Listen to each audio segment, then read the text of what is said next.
We must fight hate in all its forms at the same time. Absolutely. I have members of Congress talking about teachers teaching hate. None of them have an education background, by the way. They're talking about teachers teaching hate. I work in Congress. When you go in the rotunda and you look at American history, you see colonists coming in and taking over America from the Native Americans. There is no reference to the black people who built this country in our rotunda. But we're scolding you about teaching hate. You know how many black statues there are in the Capitol? 3. You know how many Confederate statues there are in the Capitol? 12.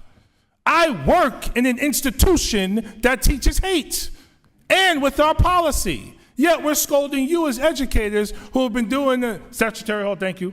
Yet we're scolding you as educators who have been doing an exemplary job fighting against hate in our schools. So thank you for your work. Please continue to educate us. Representative Bowman, you are recognized for 5 minutes. Thank you so much. Chancellor Banks, you didn't just roll out of bed and become chancellor, and your background is not only in school safety, you are also a classroom teacher, and you're also the founder of 2 highly regarded high schools, the School of Law, Government, and Justice in the Bronx, and the first all-male school in the Bronx as well, the Eagle Academy for Young Men. So I want you to speak to us briefly about the curriculum that is being implemented in New York City schools to address the issue of anti-Semitism and all hate. Please be as concise as possible, because I have at least 2 more questions to ask. Sure. Thank you so much for the question. So number one, teaching about the Holocaust, first of all, is required by New York State law. It's important to note. We also cover the Holocaust in grades 8, 10, and 11 in our social studies curriculum, as well as in a range of our ELA classes, including literature like the Diary of Anne Frank, Night, and many other literary pieces. We're also now working on a Holocaust resource guide, which is going to be available this fall in collaboration with the Museum of Jewish Heritage. But the thing that I think we're really super excited about is we are developing a very robust, comprehensive curriculum, new curriculum. It's going to be about a year before it's ready to go. That is going to cover the entire range of Jewish history. Children need to understand deeply about the history of the Jewish people if we ultimately want to solve for this issue of anti-Semitism. So I appreciate that, because that was going to be my suggestion, because Jewish history didn't start with the Holocaust. There's an entire history of persecution that our kids need to learn about. There's also a part of history where the Jewish people and Muslims and Christians live together in harmony in the Middle East and different parts of the world, and I want to suggest you teach that as part of the curriculum as well. Mr. Sykes, can you talk about the distinction between anti-Semitic speech and speech that expresses solidarity with Palestinians or criticisms of Israel? Why is it dangerous to conflate the 2?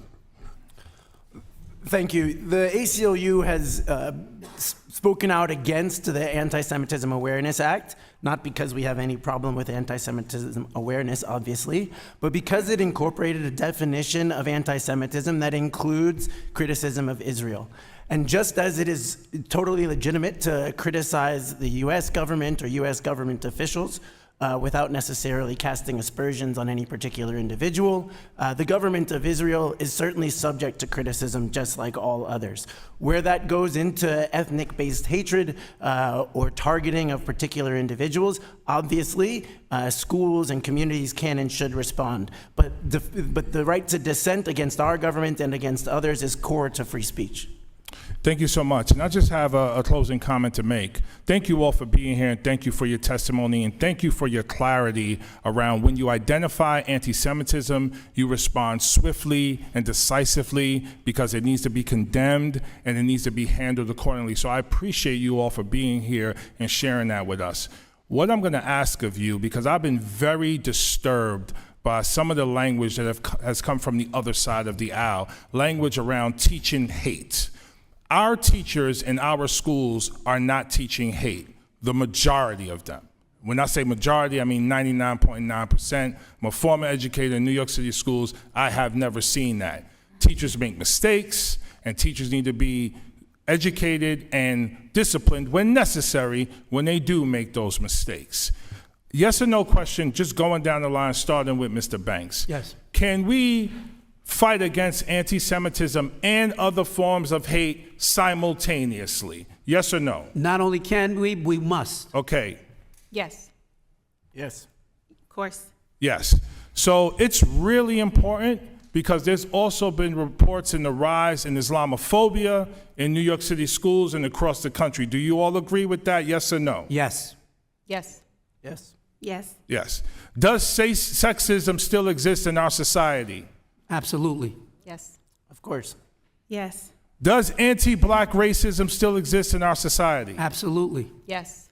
Yes. Yes. I work in an institution that teaches hate, and with our policy. Yet we're scolding you as educators who have been doing the statutory hold, thank you.